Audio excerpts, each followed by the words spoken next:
It was the middle of the night, and I was on my usual shift at the old, dilapidated factory on the outskirts of town. The place had been abandoned for years, but it was recently purchased by a new owner who hoped to revive it. I'd been hired as part of the Nightshift team, tasked with cleaning and preparing the factory for its grand reopening. As I walked through the dark, musty halls, I couldn't shake the feeling that I was being watched. Every creak and groan of the building sent shivers down my spine. I tried to shrug it off, telling myself that it was just my imagination playing tricks on me. But as the night wore on, the feeling only grew stronger. I was in the middle of sweeping up a pile of dust and debris when I heard a faint whisper coming from the other side of the room.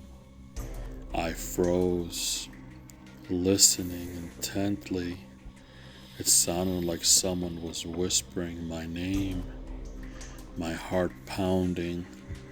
I cautiously made my way over to the source of the sound.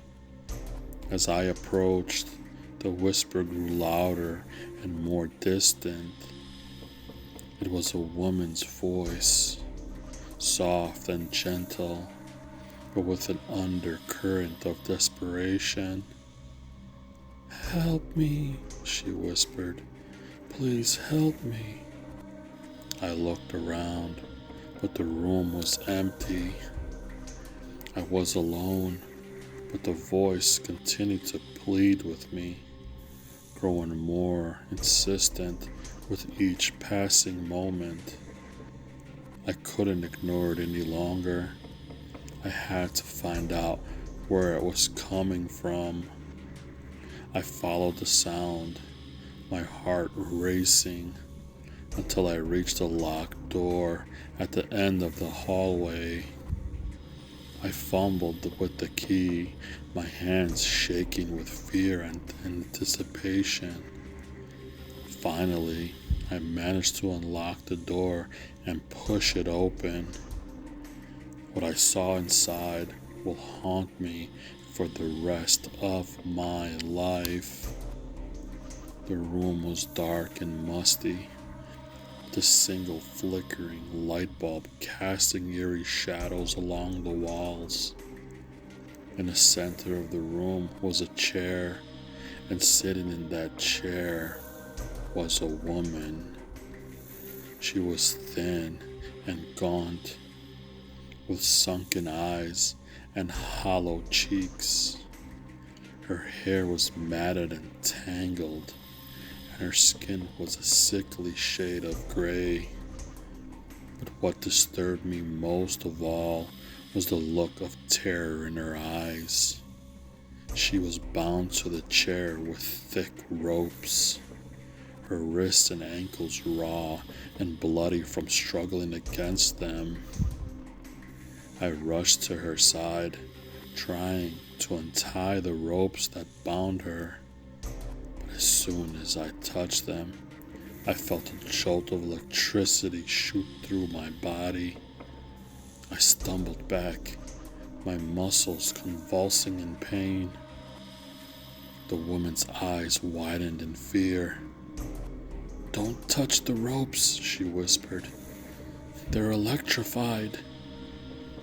I tried to think of a way to help her, to free her from her bonds. My mind was clouded with fear and confusion. I felt trapped like a mouse caught in a maze. Suddenly, I heard footsteps coming from the hallway outside. I turned to face the door, my heart racing. Someone was coming. Someone was here. The door burst open, and in walked a man. He was tall and thin, with a gaunt face and piercing blue eyes. He wore a white lab coat and carried a clipboard in his hand. "Ah, good," he said, his voice cold and clinical. "You're here." I backed away, trying to put as much distance between us as possible, but the man advanced toward me, a cruel smile on his lips. "You're just in time for my experiment," he said, gesturing towards the woman in the chair. "We're testing a new form of electroshock therapy, and you, my dear, are the perfect test subject." I tried to run, but the man was too quick for me.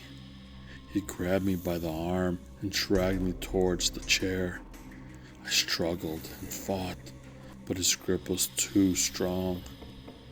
He forced me into the chair, strapping me in with the same electrified ropes that held the woman's captive. I screamed and thrashed, but it was no use. The man flipped a switch, and I felt electricity surge through my body. The pain was excruciating. I felt like every nerve in my body was on fire. I screamed and screamed, begging for mercy, but the man just laughed. "Excellent," he said, scribbling something down on his clipboard. "The results are even better than I expected." The experiment continued for what felt like hours. The man shocked me again and again, each time pushing me closer to the brink of insanity. I lost track of time, of space, of everything except the pain and the fear. Finally, it was over. The man released me from the chair, and I fell to the ground in a heap. The woman was still bound and gagged, staring at me with hollow eyes.